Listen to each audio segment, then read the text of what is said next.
एक समय की बात है। एक शहर में मीना नाम की एक लड़की रहती थी। मीना बड़ी पढ़ी लिखी और सुंदर थी। मीना के माँ बाप उसके लिए लड़का ढूंढ रहे होते हैं। एक दिन उनके घर मनोज और उसका परिवार मीना को देखने आते हैं। मीना मनोज से मिलती है, पर वो शादी से इनकार कर देती है। देखो माँ, मुझे इस मनोज से कोई शादी वादी नहीं करनी। मैं एक लड़के को पसंद करती हूँ और मैं तो उसी से शादी करूंगी। मीना की माँ इस बारे में मीना के बाबूजी से बात करती है, पर वो तो गुस्से में लाल हो जाते हैं। वो शादी को साफ इनकार कर देते हैं और मनोज के परिवार को हाँ कर देते हैं। मीना को जैसे ही ये बात पता चलती है, वो चुपके से घर से चली जाती है और राहुल से शादी कर लेती है। शादी के बाद राहुल मीना को वहाँ से बहुत दूर एक बड़े से घर में ले जाता है। यहाँ कितना सुंदर है, यहाँ कितना बड़ा बगीचा भी है, सब कितना अच्छा है। बस एक ही दुख है कि माँ बाबूजी भी हमारी खुशी में काश शामिल होते। मीना राहुल के साथ अंदर जाने ही लगती है कि तभी उसको पीछे से कुछ महसूस होता है। मीना जल्दी से पीछे मुड़कर देखती है, पर वहाँ कोई भी नहीं होता। वो राहुल, मुझे अभी ऐसा लगा जैसे कोई मेरे पीछे खड़ा है। अभी मेरे बाल किसी ने छुए। तुम पागल वागल हो गई हो। यहाँ बस हम दोनों हैं और कोई भी नहीं। देख रही हो ना कितनी दूर पर घर है। हम्म।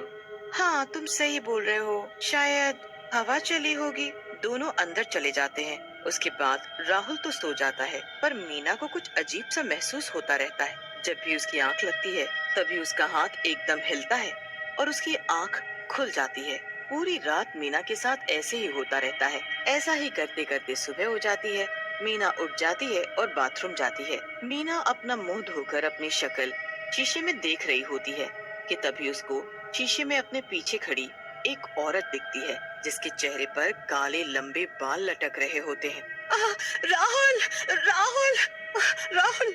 मीना की चीख सुनकर राहुल जल्दी से अंदर आता है, तो उसे मीना जमीन पर बेहोश पड़ी दिखती है। राहुल उसे जल्दी से बिस्तर पर लिटा देता है। थोड़ी देर बाद जाकर मीना को होश आता है, पर वो होश में आते ही बुरी तरह चिल्लाने लगती है। राहुल, वो चुड़ैल, वो चुड़ैल! मीना राहुल को समझाने की बहुत कोशिश करती है, पर राहुल उसकी एक नहीं सुनता। मीना कुछ देर आराम करती है और राहुल ऑफिस के लिए निकल जाता है। राहुल के जाने के बाद मीना खिड़की के पास आकर खड़ी हो जाती है और बाहर देखने लगती है। मीना बाहर देख ही रही होती है कि उसे पेड़ के पास फिर से वो चुड़ैल दिखती है। मीना फिर से डर जाती है और खिड़की बंद कर देती है। 2-4 दिन तक ऐसा ही होता रहता है और वो चुड़ैल बार बार मीना को दिखती है। एक दिन राहुल ऑफिस से आता है। बहुत भूख लगी है, जल्दी खाना लाओ। मैंने कुछ बनाया ही नहीं। वो चुड़ैल मुझे फिर बाग में दिखी थी, तो मैं यहाँ छुप गई। क्या चुड़ैल चुड़ैल लगा के रखा है? मैं तो परेशान हो गया हूँ तुमसे शादी करके। नहीं खाना मुझे खाना। मैं जा रहा हूँ और बाहर ही खाना खाऊंगा। राहुल वहाँ से चला जाता है और मीना रोते हुए उसे रोकने लगती है। राहुल मीना की एक नहीं सुनता और घर के बाहर निकल जाता है। मीना बेचारी रोते रोते बाग तक आ जाती है और राहुल गाड़ी में बैठकर निकल जाता है। मीना वहीं बैठकर रोने लगती है। जहाँ मीना रो रही होती है, वहीं मिट्टी में उसे बाल दिखते हैं। हाँ, ये इतने लंबे बाल जमीन में! मीना उन बालों को खींचती है तो वो अटक जाते हैं। मीना बहुत जान लगाती है, तब जाकर मीना के हाथ में वो बाल आते हैं। ये इतने लंबे बाल तो जरूर किसी औरत के हैं, पर यहाँ जमीन में कैसे आए? यहाँ तो बस मैं ही हूँ। मीना वहीं लेट जाती है और उसकी आंख लग जाती है। जैसे ही मीना की आंख लगती है, उसे एक आवाज सुनाई देती है। मुझे बचा लो, मुझे मत मारो, मुझे मत मारो, मुझे बचा लो। आवाज सुनते ही मीना एकदम उठकर बैठ जाती है और सामने एक चुड़ैल को देखती है। मुझे बचा लो, मुझे आजाद कर दो, मुझे आजाद कर दो। मीना डरकर भागने लगती है, पर वो चुड़ैल एक ही बात बोलती रहती है। मुझे बचा लो, मुझे बचा लो, आजाद कर दो मुझे यहाँ से, मुझे बचा लो। मीना अपने कमरे में एक कोने में जाकर बैठ जाती है। पूरी रात ऐसे ही निकल जाती है और फिर सुबह राहुल आ जाता है। मीना का मन होता है कि वो रात को जो कुछ भी हुआ सब राहुल को बता दे, पर वो खुद को रोक लेती है। मीना वहाँ से चली जाती है और रसोई में काम करने लगती है। रसोई में एक खिड़की होती है, जहाँ से पूरा बगीचा अच्छे से दिख। मीना उसी जगह टकटकी लगाए देखती है जहाँ पिछली रात उसे एक औरत के बाल मिले थे। फिर उसे वहाँ वो चुड़ैल फिर से दिखती है। इस बार उस चुड़ैल के हाथ में एक फावड़ा होता है। मीना जल्दी से भागकर बाहर जाती है, पर वहाँ कोई चुड़ैल और फावड़ा नहीं होता। मीना वापस आकर फिर से रसोई में काम करने लगती है। रात को जब मीना सो रही होती है, तभी उसका हाथ कोई झटक देता है। मीना अचानक उठती है तो वही चुड़ैल उसके पास खड़ी होती है। वो पीछे पलटती है और वापस जाने लगती है। जाते जाते वो मीना को उसके पीछे आने का इशारा करती है। मीना को समझ आ चुका होता है कि चुड़ैल उसे कुछ बताना चाहती है। वो हिम्मत करके उस चुड़ैल के पीछे पीछे जाती है तो चुड़ैल उसी जगह आकर खड़ी हो जाती है जहाँ उसे वो बाल मिलते हैं। मुझे बचा लो, मुझे बचा लो, मुझे आजाद कर दो।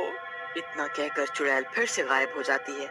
मीना उस जगह को देखने लगती है और एक फावड़ा लेकर उसे खोदने लगती है।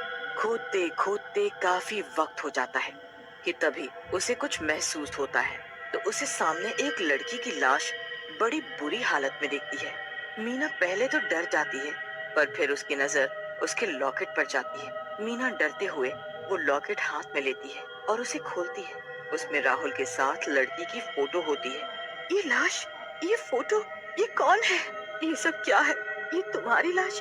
तुम मेरे आसपास ही हो ना? तुम मुझे यही दिखाना चाहती थी ना? अब बताओ मुझे, मेरे सामने तो आओ। मीना के सामने तभी वो चुड़ैल आती है। मुझे आजाद कर दो, मेरी मदद करो, मुझे आजाद कर दो। पर मैं क्या कर सकती हूँ? मैं कैसे तुम्हारी मदद करूँ? पहले तुम मुझे कुछ बताओ तो सही। मैं राहुल की पहली पत्नी हूँ। राहुल ने मेरे साथ शादी की और मुझे यहाँ पर लेकर आया था। थोड़े दिन बाद उसका बर्ताव बदल गया और शायद ये तुम्हारी वजह से था। वो मुझ पर हर वक्त चिल्लाता और मुझे मारता था। एक दिन जब मैंने पुलिस को बताने को सोचा और मैं पुलिस को फोन करने लगी, तभी राहुल यहाँ आया और मुझे देख लिया। उसने मुझे तब तक मारा जब तक मेरी जान नहीं चली गई। मेरे मरने के बाद उसने मुझे यहाँ इस जगह कब्र खोदकर मुझे उसमें दफन कर दिया। क्या सच में राहुल ने ऐसा किया? मुझे तो यकीन ही नहीं हो रहा, पर मैं तुम्हें इंसाफ जरूर दिलाऊंगी, तुम्हारी मदद करूंगी। बस अब से तुम राहुल को इतना परेशान करना कि वो दुखी हो जाए। बस फिर उस दिन से चुड़ैल और मीना एक हो गए। अगले दिन से चुड़ैल राहुल को दुखी करने लगी। सबसे पहले उसने राहुल के दूध के ग्लास को खून से भर दिया। राहुल ने जब ये देखा तो बड़ी तेज चिल्लाया। मीना जल्दी से आती है। क्या हुआ राहुल? ये देखो खून। तुमने मुझे दूध की जगह खून दिया। कहाँ है खून? ये तो दूध ही है, देखो ना। तुम अंधी हो क्या? ये खून है, देखो ध्यान से। मेरी आंखें एकदम सही है, ये सफेद रंग का दूध ही है। राहुल परेशान होकर उठ जाता है और चला जाता है। अब शाम को जब राहुल खाना खा रहा होता है तो उसके खाने में कीड़े मकोड़े घूम रहे होते हैं। मीना, जल्दी आओ। अब क्या हुआ? ये देखो क्या है ये? खाने में कीड़े चल रहे हैं। आप पागल हो गए हो क्या? अच्छी खासी सब्जी में कीड़े बता रहे हो? लो, मैं अभी खाकर बताती हूँ। मीना सब्जी खाकर दिखा देती है और राहुल एकदम सुन्न रह जाता है। चुड़ैल भी वहीं खड़ी सब देख रही होती है।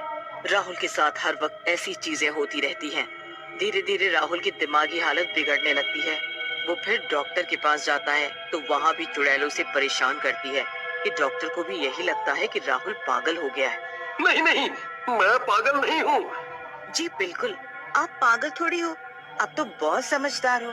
बस ये तो आपकी वो सजा है जो आपकी पहली पत्नी निकिता चाहती है ना निकिता? हाँ, मैं यही चाहती हूँ, इसे तड़पते हुए देखना।